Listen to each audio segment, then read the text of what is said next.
right, wanted to start out and just highlight, even though, we're never focused on the individual aspect of the accolades that come when you have a successful season like this, I did want to highlight how excited I am personally for Sam Darnold, Justin Jefferson, Depot, Byron Murphy, JG, and Van Gink.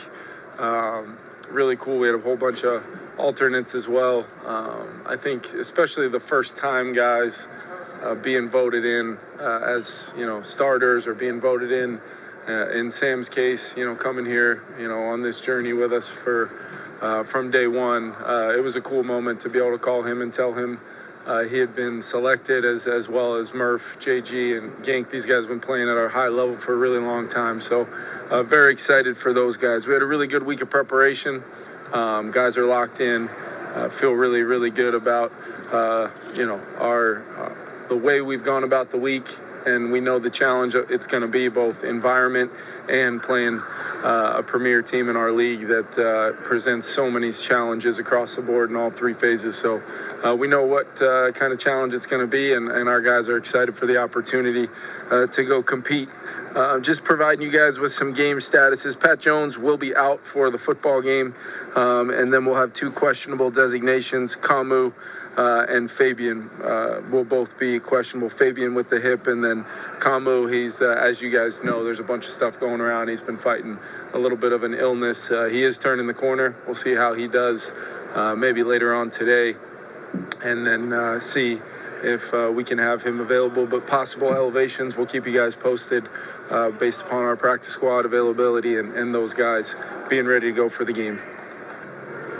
Out, do you expect Dallas Turner to kind of have an increased role? Yeah, and to me, looking at, not only snap counts, but actual impactful plays, I mean, Dallas has really had a pretty significant role here for the better part of this kind of 9-game run we've been on. Felt his play style, energy, athleticism, and that's normal for a guy, especially at that position. As his rookie season's gone on, I think the coaching's been tremendous from Flo, Pet, Marjay. So I expect expect DT to be flying around, probably excited to go, and he's played in some big games before, so this will be nothing to him. What's your message to the team this week? What'd you say? Other than 1-0, what's your message to the team this week? Yeah, I mean, for me, I know there's been some things kind of put out there, things I said to the team early on, whether it was training camp or even early on in the season. There's not a message that I give our team that I don't think long and hard about, and they all tend to be something that was, put into a vision a long time ago, and one of which is, I could probably put you guys all in this circle on a lie detector test and ask if you envisioned Week 18 being this kind of a game for this football team, and I think I could probably figure out the answer and who was lying and who wasn't. So it's kind of just been us from the beginning of this whole thing, and we're just okay with that. We got the greatest fans in the world, expecting to see some purple in Detroit with us, but going into a hostile environment with just us, we're all right with that. We know what kind of challenge it's going to be, because it's been like that all season long, and as we've progressed and won more football games really outside of those 4.5 days between Detroit at home and taking a short week trip to LA, this team has not lost. So there's a lot of confidence in this group to take this group of men and go try to win a football game. Do you practice at all as the year moves on? Do they get shorter? Do meetings get shorter? How do you pace a team? Yeah, I think it's important. It's a good question. We do. We may shave down some full speed reps on some weeks. We still get the same number, but we may back it down and have a little bit more of a teaching kind of, hey, you guys run these plays before full speed. It's Week 18. There's not much new that you're going to totally create at this point in the season. But let's make sure we can lock in the mentality of doing the little things right. Alignment, assignment, understanding that it's going to be hard to communicate, so we've got to have a clean operation between snaps, substitutions, getting in and out of the huddle, letting Sam have time at the line of scrimmage defensively, making sure our adjustments and communication are locked in versus, one of the best, if not the best offenses in the NFL. So we know the challenge, and then we did put the pads on Thursday for a reason, to make sure we got some physical work in and some full speed work in, and then Fast Friday today, and we're ready to roll. Kevin, when it comes to Justin Jefferson last week in a obviously big game. He had a couple of kind of high motor plays that weren't necessarily the biggest highlights. Block on the screen or working back to the football in the bootleg there. I guess how does that motor that he has, the relentlessness that he has, like, how does that kind of push opponents and create value for him? Yeah, I think he's learned over really the past 3 years now that he's going to have to overcome some circumstances on game day that nobody, I mean, every team we play, they come out and publicly say, they're going to try to take him away. And I would do the same thing if I were our opponents, because he's the best in the world at what he does. And sometimes that requires him to overcome. Sometimes that requires him to be selfless and, help the other 10 guys win the down with his play style on a block. Or maybe I thought one of the biggest plays in the game was the one you mentioned, shaving down that low cross and setting up the op to be able to throw it to Cam to convert and end the game. So he does so many things, beyond just playing the receiver position to impact our offense. And I think he sets the tone for just about everybody in that huddle to try to be at their best, because they know that our best player is going to be not only working like that all through the week, but when the lights are brightest, we're going to get JJ's best.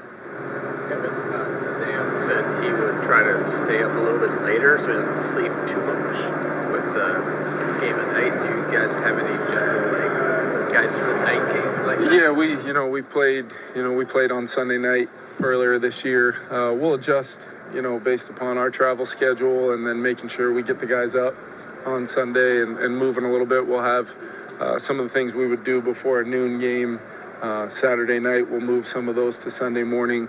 The biggest thing is at this point in the season, everybody's got their routine. Want to keep it as close as we can to a normal football game and make sure that by the time it's ready to go, we're ready to go. I want our players to enjoy this experience. I mean, it's going to be an unbelievable atmosphere. Got a lot of respect for what they've been able to build there. I'm sure their fans will be very, very loud, excited. It's going to be hard. It's going to be a challenge, but those are the things a lot of us got into this to try to take on that challenge. And the best part is we do it together here in total lockstep, knowing the challenge that it's going to be. But we've been building towards this and what it's going to take to win a game like this for a very, very long time. So it's not something we just had to lock in and click into this week. Sunday Night Football, Monday Night Football this year, but is it hard to wait around all Sunday for this one coming up? Yeah, anytime you love those noon games at US Bank Stadium. I know that, because you can just get up and go, and it feels like you're just rolling throughout the day. But I'm sure it's going to be kind of guys ready to. I'm sure we'll have full buses ready to roll there whenever they're heading over to Ford Field, and guys are going to be excited for this one. It's hard not to be. Do you feel like you're playing with house money when you know you're in the playoffs, or do you guard against it? Well, I wouldn't look at it like that. I just think we know we're in the tournament. We've known that really for a few weeks now. But it is, a chance to win a division title, possibly, knowing that we could clinch the 1 seed and what that means. Because all along, you guys heard me talk about it last Sunday, we wanted to play well at home this year. I mean, we've got the greatest home environment in the National Football League, and to even just be playing for more games at US Bank Stadium is huge for our team. But at the same time, we know that it's a very important game, 2 14-win teams, a lot at stake. But no matter what, we're going to wake up the next morning and we're going to be in the dance, ready to go compete to try to win a world championship. This obviously can have an effect on that with your path to do that, but it's still going to take, a certain level of execution and a mindset to do that in the playoffs. It's the hardest thing to do in sports for that reason, and I know it's going to be incredibly competitive. I think we've been conditioned for it by playing in the most competitive division in football, with a lot of really good football being played in the NFC North. Experience with the Rams in 2021 going into that playoffs, so you guys had a lot of pressure on you at that point. Yeah. What did you learn from that experience, or even just how Sean handled that pressure as he went into moments like this? Yeah, I think, first of all, a lot of things, I can think back on 10 plays if the ball bounces, a little differently on one of those plays, the whole journey may look different. So that going into it, which just hypes up the urgency of understanding how important days like this is. You know, days like yesterday, days like Wednesday. My message to the team has been consistent from day one that if we're able to do the things that we believe will be what it takes to win the football game,